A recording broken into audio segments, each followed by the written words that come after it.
You know it's okay if you cry. Do you cry? Have you cried? Do you cry? Okay. Take your time. Okay.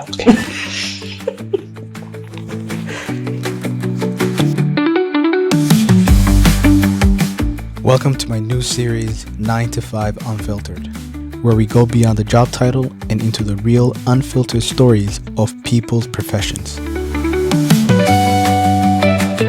Today, we're inside the world of therapy. Hi, TV. Welcome to our crib.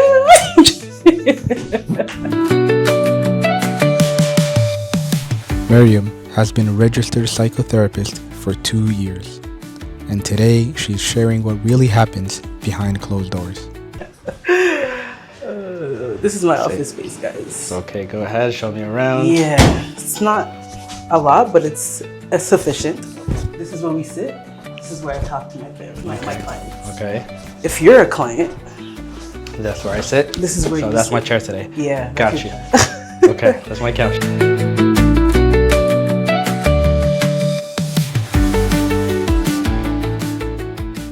Does that make sense?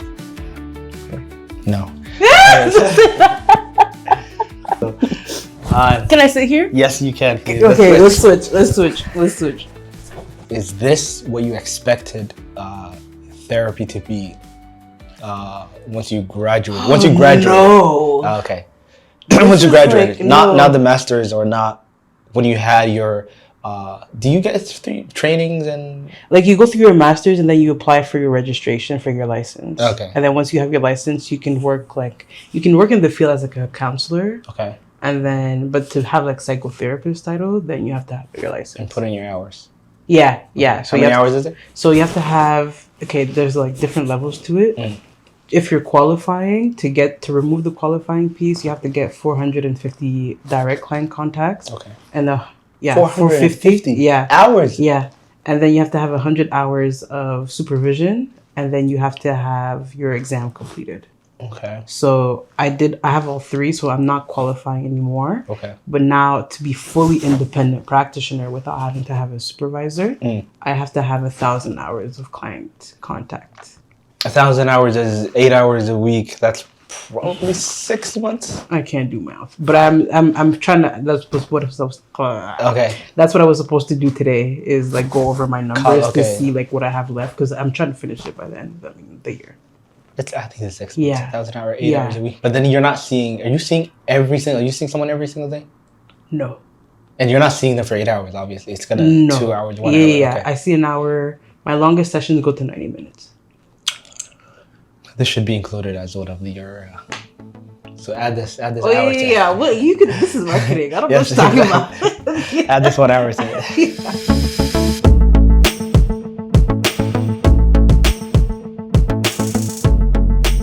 Oh yeah, you can help yourself with whatever you want to do. I hate these candies. Yeah. I used to get them always from like the older ladies at church. They're trash. Bring back memory. I personally didn't like them. Who are your clients?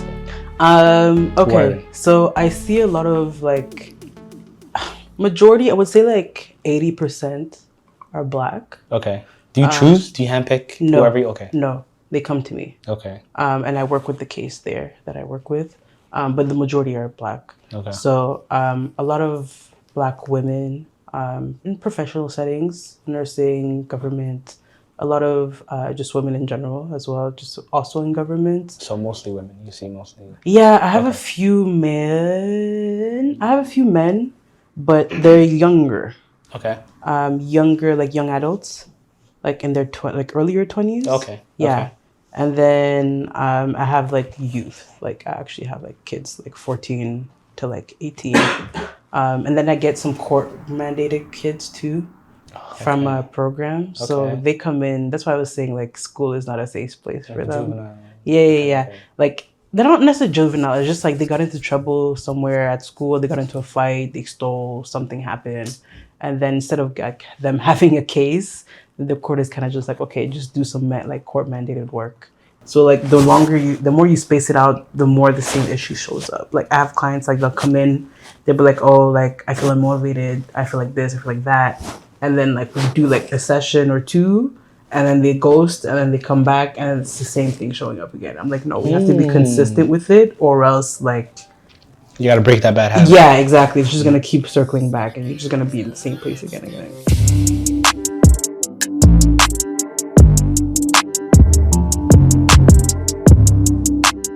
Like if I'm like, yo, I'm gonna do so and so, people are like, yeah, you don't have to do it. It's, it's too much work. It's not gonna work for you. And I'm like, okay. Is that people doubting you? Or is that just people not being able to see the vision? Definitely, they don't. I know they don't see the vision. Yeah, I know, because there's no way that I can just grab the vision and be like, here it is. There you go. Yeah. That was what I was thinking. Like the final edit, I can't grab this and then be like, yo, this is the final edit, and I'm going through the process right now. Yeah. I can't do that. Yeah. So it's more like, I'm gonna tell you what the idea is. You have to envision it with me. But then and then where my vision is probably not where your visioning is. Yeah. So you're like, oh no, that's not gonna work out. And I'm like, okay.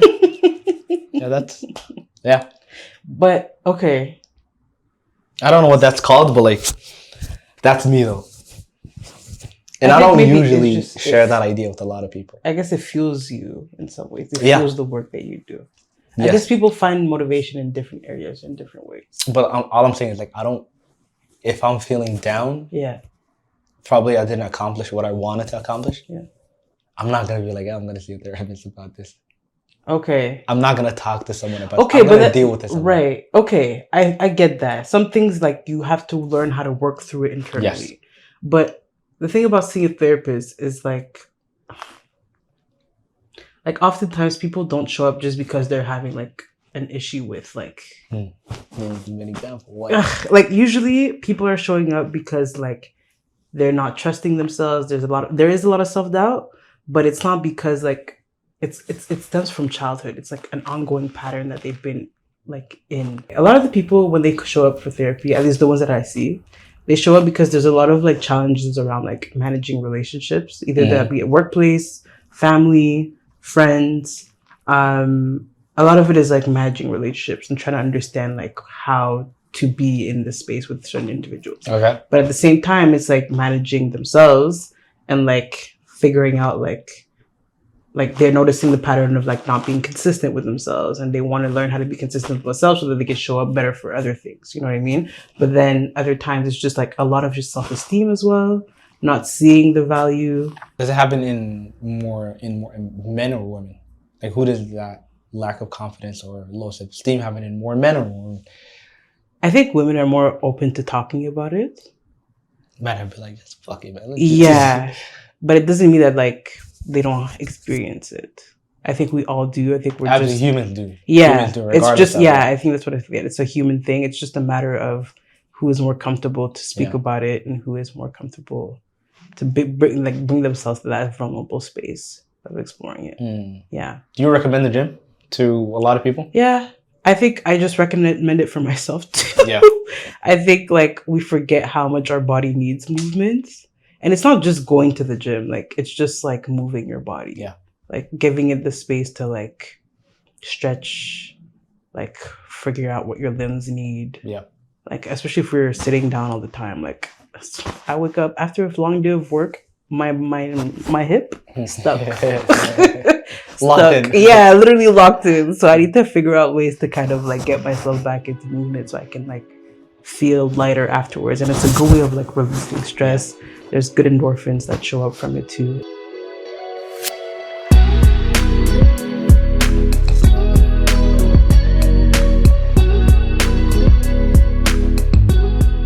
Especially people that are getting into the bachelor's right now, first year, second year people. Yeah. I studied psychology, especially educational psychology, and then a minored in that. Then my educational psychology was solely focused on education, students, and then that's basically it. Now, I liked it. I enjoyed it. Passed most of the courses. They were pretty easy, so there's a lot of memorization going on, so I didn't. But then I never tried to implement it into my I don't want to say daily life, but like I never implemented it at all. it was something that I just studied and then moved on. Passed the exam and then move on. That's what I said school is not. Exactly. Yeah.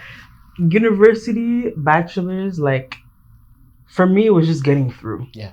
I wasn't thinking about, like, how does this... Okay, maybe in some ways, like, when I was doing, like, a child development class, I was working at a daycare. So I was actually able to see how, like, how, like, the theory applied to in person. Exactly. So I was able to see some of that. So I think unless you have the experiences that can, like, kind of tie in that theory, you're just trying to pass. Yeah. You're just trying to get a degree. Because if I'm starting over right now, I wouldn't even go into university at all. Yeah. And it would be not that I hated the whole on the process. It's more like they taught me stuff that I already knew because I had to work before going into. So you had the experience. I had the experience down to the T. Yeah. When it comes to, I usually explain it in the channel, but it's filmmaking, documentary filmmaking, everything video related goes through 3 steps: planning, doing it, and then later on adjusting or fixing or editing, whatever happens in post. It goes through those 3 processes.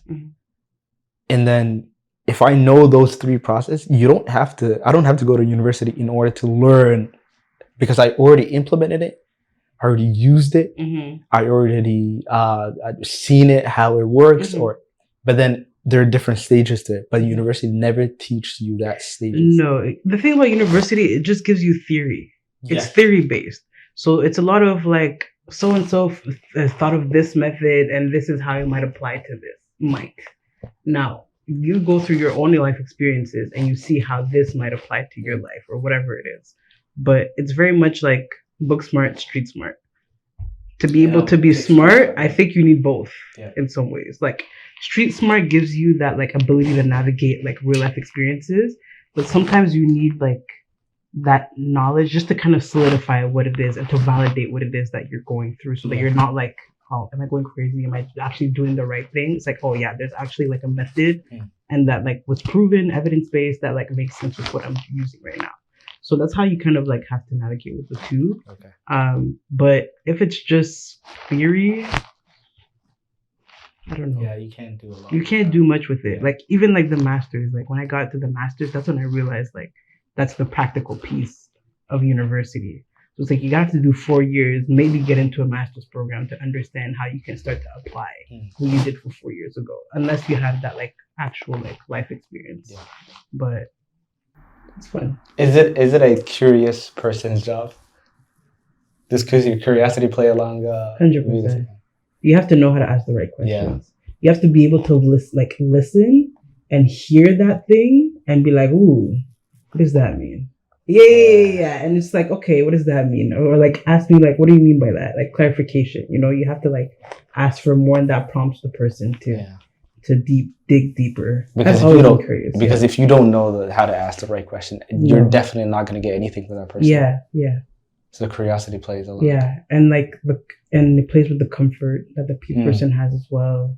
Like your personality, like I'm not, look at me, I'm just chilling. Yeah. Like, I'm not trying to be and I think going into the field, I had a hard time like figuring out like how do I blend in my personality in this like straight up and like, but you have to figure that out. You have to figure it out on your own. Yeah, you have to because nobody teaches you. No. Okay. But like I thought that I had to show up like a certain way and like perfection and like I'm the professional and I'm like, no, you have so much more insight than I do right now. I'm working with you have.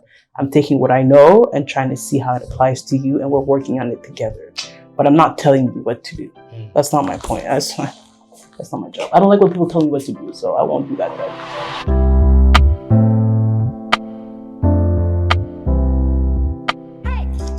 Yeah, that's like a self-care toolbox.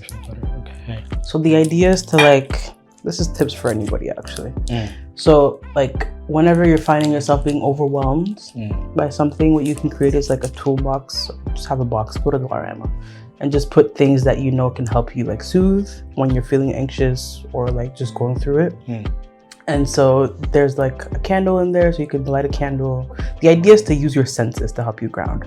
So your eyes, en français c'est l'ouïe, smell, taste, sight, eyes, all that, the five senses, senses, And so, smell. Yeah, so then there's a candle, something maybe you can touch, maybe if it's like a fidget or like a stress ball or whatever. There's a mug in there too, so like I would think of like putting in tea. There's a book there, so maybe reading something could be helpful for you as well. Sometimes what I've done with clients is like I'll have like I'll go to Dollarama and I'll get these like cards, and I'll just like at the end of the session just like write something to yourself, you know. And whenever you're like going through it, just open it up and like that's kind of like a word of encouragement to yourself. So yeah. In English, my name is Myriam Georges-Estigène. Not Estigène, not it's Estigène. Okay, sorry, people always mix it up. Anyways, yeah, so Psychology Today. What else? If people have Sun Life as a insurance coverage, then their platform, Know Health, my name is there. I don't know why my picture's not showing, but I'm there. I have 4.6 rating, so I'm good. What else? Where else can people find me? I'm on Instagram as well. Peace.by.peace.therapy. I'll send it to you. Yeah. LinkedIn. Yeah, LinkedIn. Myriam Georges-Estigène. I have a few other BHPN, Black Healthcare Professional Network. They have a directory as well. So my name is there. I don't know, it's not that updated, but it's there. What else? What else can people find me? I was gonna get my number, and I'll give my email. info@pbyptherapy.com, and then you can shoot me a text or email, and we could do a 20-minute free consultation. So that just gives you the space to like figure out like what you want to talk about. It gives you an idea of where we can start. I give you an idea of my fee, what my process looks like in terms of like dealing with your presenting challenge, and then we can figure out next steps from there. Yeah.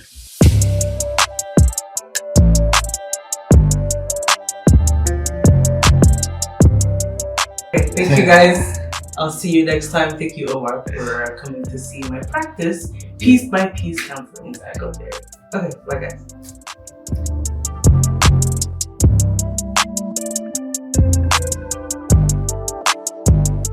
It's not cool. I think he's coughing on saliva. It sounds like you took in air from the wrong place. Yeah. The craziest thing is I'm wearing my contacts. I'm wearing contacts too. So it's kind of like trying to water through.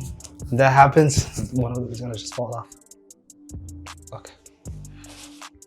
Take your time. Okay.